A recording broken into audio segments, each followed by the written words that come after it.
This isn't just a playground. It's also a training ground for life, and understanding its role has never been more important.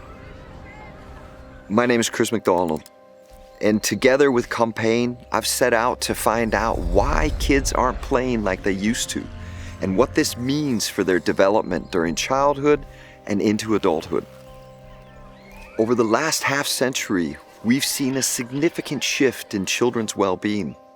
Studies show that creativity scores have been declining since the 1980s, coinciding with changes in how children play and learn.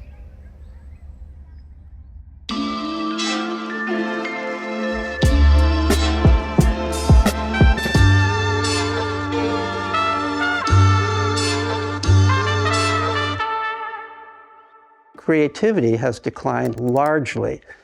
And we know that because, believe it or not, there's actually a test for creativity that is a valid test, which have been given to school-age children, normative groups of school-age children in the United States for many decades now. So we have longitudinal data that shows that those who score very high on this test as children, other things being equal, are far more likely to be creatively productive in adulthood and in ways that advance the society. It turns out that ever since 1984, which seems to have been the inflection point, scores on these tests have been going down. This is Peter Gray, a world-renowned American psychologist and leading expert on child development. What he's talking about here is called the Torrance Test of Creative Thinking. This test has been administered to children for decades. It evaluates how children are capable of thinking outside the box. The decline in test scores has coincided with the decline in unstructured play time since the 1980s. School is occupying much more time than it did before. The school year now is 5 weeks longer in the United States than it was when I was a student in the 1950s in elementary school. The school day is longer, but even more than that, we've taken away recess and we've added schoolwork after school, even at elementary school, which did not used to occur. Research from Australia to Scandinavia to Japan shows similar trends in how children's play has evolved. And when children do play, it's increasingly under adult supervision. What was once free exploration has become structured, organized, and evaluated. Instead of just going out to play, they're putting on uniforms, they're going out to some kind of a manicured field, they're following the directions of a coach, they're playing games that are being judged, the parents are there cheering them on or booing the umpire. This is not play. So what exactly is play? When children were asked to identify what makes something play, their answer was surprisingly simple. There was actually a study done not long ago in which children were asked, they were shown pictures of children doing things and they were asked to sort them, which ones are play and which ones are not. The ones where an adult was present, not play. No adult present, play. They assumed that if there's an adult there, that adult is directing things. And if there's an adult directing things, it's not play. Children benefit from spaces where they feel autonomous and challenged, where they can take manageable risks that help them develop confidence. The challenge for us as play designers is finding that right balance between security and thrill.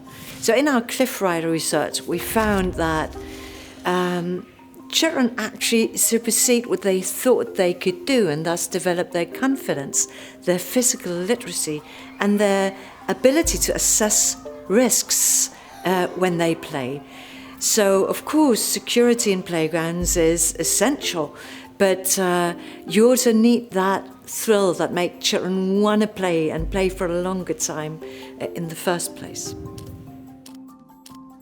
According to researchers, play isn't just recreation.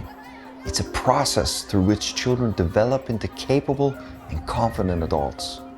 I think what people don't realize is play is absolutely essential. Play is how children develop the kinds of skills that they need to grow up. Play is the child's simulation world for practicing for the real world.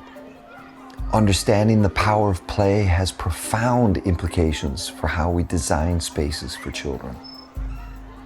When we do play equipment at Kampen, our vision, of course, is to bring joy and fun through playful movement, through playful discovery, playful creation and cooperation. When we succeed in that, we're actually helping children thrive because we see that innate urge to play and we support that and motivate that. So the right play spaces can help children develop their physical confidence, their social emotional skills, and even their cognitive creative thinking while simply having fun. The evidence seems clear. When children have access to high-quality play opportunities, they develop better physically, socially, emotionally, and cognitively. It is not right that so many children should be anxious and depressed. Childhood, including the teenage years, ought to be very happy years. Childhood and adolescence themselves, this is a big chunk of life.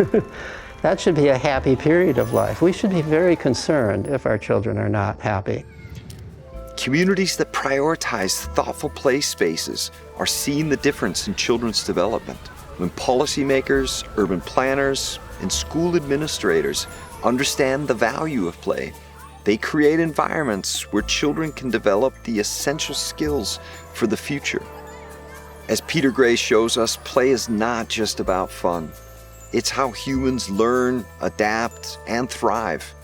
That's why we as communities need to protect play and make sure it remains a natural part of childhood and life itself.